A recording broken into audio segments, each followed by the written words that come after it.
Recruitment policy में बोल दीजिए।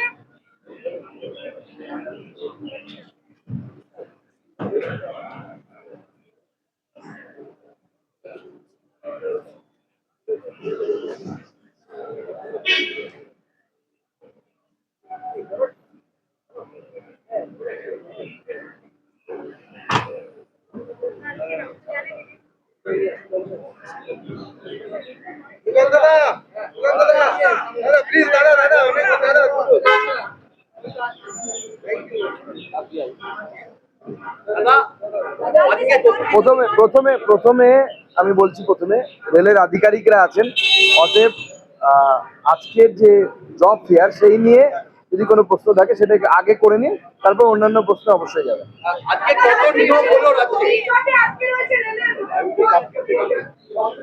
গোটা দেশে 51,000 আজকে আপনারা জানেন যারা তাদের চাকরি পেলেন, জীবনের নতুন শুরু বা প্রারম্ভ হলো তাদের অন্য একটা জীবনের, যারা কর্মযোগী হলেন মাননীয় প্রধানমন্ত্রীর ভাষায়। পশ্চিমবঙ্গে প্রায় 1800 তিন জায়গায় 1800 যারা কর্মযোগী তারা আজকে ভারতবর্ষের নির্মাণে তারা অংশগ্রহণ করলেন। এবং এর সাথে সাথে আপনারা যে দ্বিতীয় যে প্রশ্নটি করেছেন যে গোটা পশ্চিমবঙ্গে 61খানা যে প্রকল্প জমি জটে আটকে ছিল, মাননীয় মুখ্যমন্ত্রী শুভেন্দু অধিকারী বলেছেন তার বক্তব্যে তিনি এই সমস্ত প্রকল্পে যে সমস্ত বাধা বিঘ্ন ছিল, বিশেষ করে জমি জট ছিল, সেগুলোকে সলভ করার জন্য অলরেডি তিনি তার নির্দেশ দিয়েছেন। চিফ সেক্রেটারির সাথে আমাদের জিএম ইস্টার্ন রেলওয়ে তার মিটিং হয়েছে, রেলের আধিকারিকদের মিটিং হয়েছে এবং আশাব্যঞ্জক মিটিং হয়েছে। সে মেট্রোর চিংড়িঘাটার মাত্র 600 মিটারের সমস্যা হোক বা কোথাও 10 কিলোমিটারের সমস্যা হোক, জমি জট, সমস্ত জমি জট আগামী দিনে মিটে যাবে। পশ্চিমবঙ্গে এই ডবল ইঞ্জিন সরকারের সুবিধে আমরা অলরেডি পেতে শুরু করেছি। পলিটিক্যাল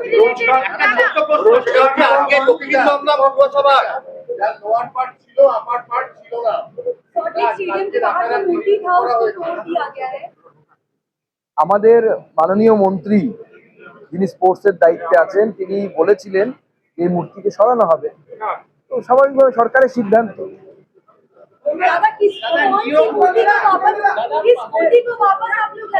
नहीं, सरकार पर छोड़िए ना, सरकार सोच रही है।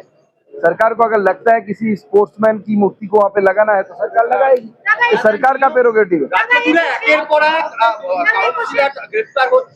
বিভিন্ন জায়গাতে পঞ্চায়েত সদস্যরা গ্রেফতার হচ্ছেন এবং কিছুক্ষণ আগে সকালবেলা দক্ষিণ দপ্তরের কাউন্সিলর তিনি আত্মহত্যা করেছেন বলে অভিযোগ শোনা যাচ্ছে, যে এমন মানসিক অবস্থা। কি বলবেন, এত অভিযোগ উঠছে কেন? দেখুন, প্রথমত হচ্ছে যারা গ্রেপ্তার হচ্ছেন, কারা গ্রেপ্তার হচ্ছেন, যাদের বিরুদ্ধে হয় পোস্টপোল ভায়োলেন্সের অভিযোগ আছে অথবা যাদের বাড়ি খুঁজে সরকারি ত্রিপল, সরকারি জিনিসপত্র পাওয়া যাচ্ছে, কারো বাড়িতে অস্ত্র পাওয়া যাচ্ছে। পশ্চিমবঙ্গে একজন এমএলএ, তৃণমূলের এমএলএ, তার ছেলের ঘরে পিস্তল পাওয়া গেছে। তো চারটিখানি কথা নয়, মানুষের জীবনহানি হতে পারে যে কোনো সময়। তো অতএব এই ধরনের ব্যক্তি অ্যারেস্ট হবে না তো কে অ্যারেস্ট হবে? অ্যারেস্ট হওয়াতে বিশেষ কি দেখছেন আপনারা জানেন না। আমরা বছরের পর বছর দেখেছি আমাদের কর্মীরা গাঁজা কেসে দিনের পর দিন জেলের ভেতরে থেকেছে। শুধু তাই নয়, যত গাঁজার কথা আমরা দেখেছি পুলিশের কাছে থাকার কথা, তো সেই গাঁজা যদি পুলিশ সব একসাথে নিয়ে আসে না, পশ্চিমবঙ্গে গাঁজায় ভরে যাবে এরকম।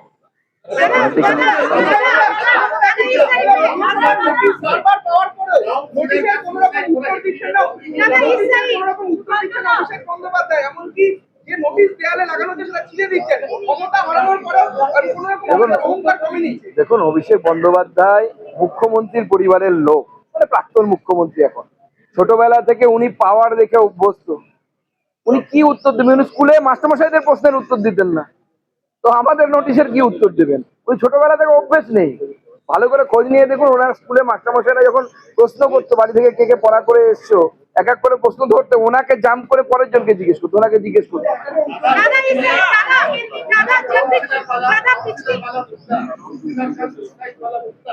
देखिए, जो सुसाइड हुआ है वो सुसाइड का क्या रीजन है, police should investigate it and police will investigate it, what is the reason behind it. और बहुत सारे समस्याएं हो सकती है, लेकिन सुसाइड कोई समाधान नहीं है।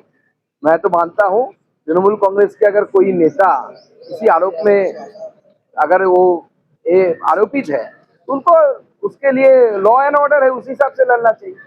दादा इस साइड दादा दादा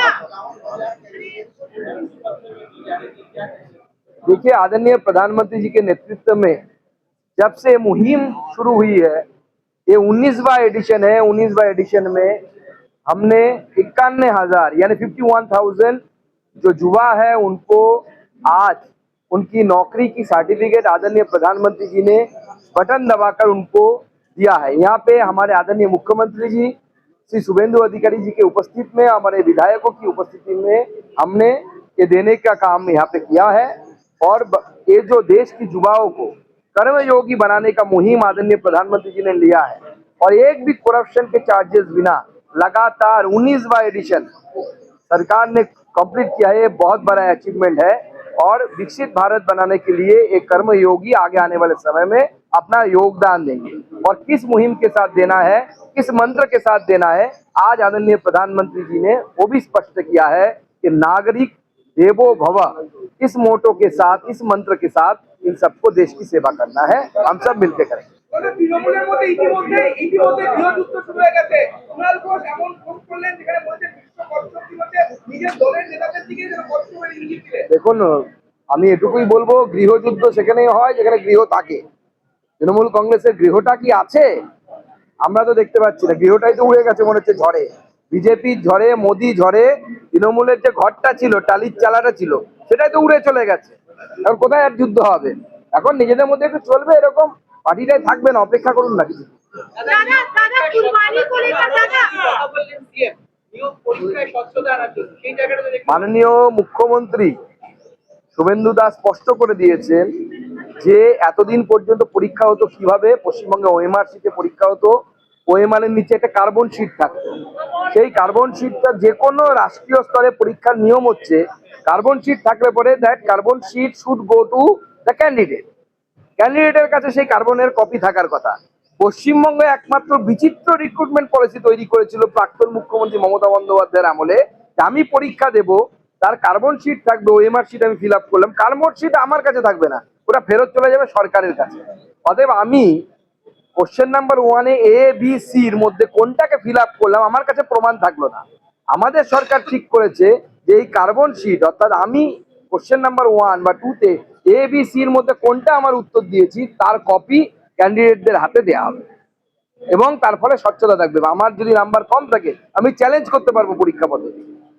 दादा दादा सुकांत दादा ঝামেলা হয়েছে, এফআইআর হয়েছে, কলকাতার মেয়রকে আরো এখানে কলকাতার মেয়র কাছে বা এমএলসি কাছে অনেক জায়গায় গিয়ে মোটিভেশন হয়েছে, সুবিধা বাড়ে নির্দেশ পানি কি বলবেন? আমি অভিযোগটা দেখুন, এই মুহূর্তে কলকাতার মেয়র যিনি শ্যামরাখি না কুলরাখি অবস্থায় আছে, ওনার কাছে মিউনিসিপ্যাল কমিশনারের নির্দেশ মানতে হবে, সেটাই নিয়ম, সেটাই আইন। মিউনিসিপ্যাল কমিশনারের নির্দেশ তিনি মানছেন না, তার কারণ হচ্ছে মুখ্যমন্ত্রী তাকে ধরছেন। মুখ্যমন্ত্রীর ভাই নাকি তিনি, রক্ত কি সব দিয়েছেন। তো যাই হোক, এখন উনি রক্ত মানবেন না সংবিধান মানবেন, এই নিয়ে দোনাটানায় আছে। ওনাকে ঠিক করতে বলুন কোনটা মানবেন। আমি হলে তো সংবিধান মানতাম।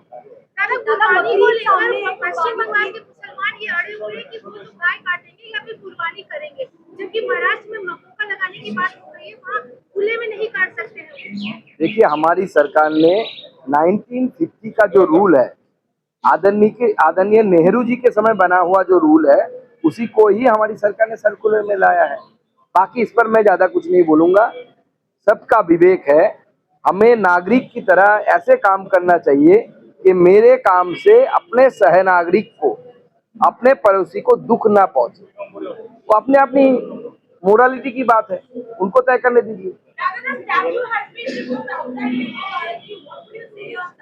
Already it has been mentioned by our honorable minister Nishit Pramani that the statue which was there what a such kind of statue, it does not hold any kind of meaning. It was totally meaningless. So that's why that has been removed, and the government has taken that decision. Now let the government decide, government of West Bengal, what they will do in place of that statue. Sir रोजगार के लिए आप लोग और क्या क्या चेष्टा कर रहे हैं? देखिए, हमारी सरकार यहाँ पे पश्चिम बंगाल में जो सरकार है, आदरणीय मुख्यमंत्री जी के नेतृत्व में यहाँ पे इंडस्ट्रियलाइजेशन की तरफ हम जा रहे हैं आगे आने वाले समय में, और उसके लिए पॉलिसी तैयार किया जा रहा है। हमारी सरकार पूरी तरीके से केंद्र की सरकार के साथ तालमेल के साथ इन चीजों पर आगे आने वाले समय में अपना काम करेगा। दादा, अभी रिसेंटली देखा जा रहा है कि कॉकरोच जनता पार्टी जो सीजीआई ने बोला है कि युवा जो है कंस्ट्रक्ट हुए वो सिस्टम पे अटैक करते हैं, उसके पास काम नहीं है, वो कॉकरोच है, पैरासाइट्स है, तो अब कॉकरोच जनता पार्टी इंस्टाग्राम में ट्रेंड कर रहा है और जितने सारे यूथ है बंगाल में भी वो गुस्सा है इस बात से। इतना बड़ा बात क्यों हो रहा है? देखिए, मैं सिर्फ इतना ही बोलूंगा कि अभी तो इंस्टाग्राम में कॉकरोच जनता पार्टी है नहीं, उनका इंस्टाग्राम सस्पेंड हो गया, क्योंकि और सबसे बड़ी बात है 49% of the subscriber or the follower of that Instagram, those were from Pakistan. Only 9% of the followers from India. So this is the situation. Now people know all the things. बाकी public को सब पता है। धन्यवाद sir.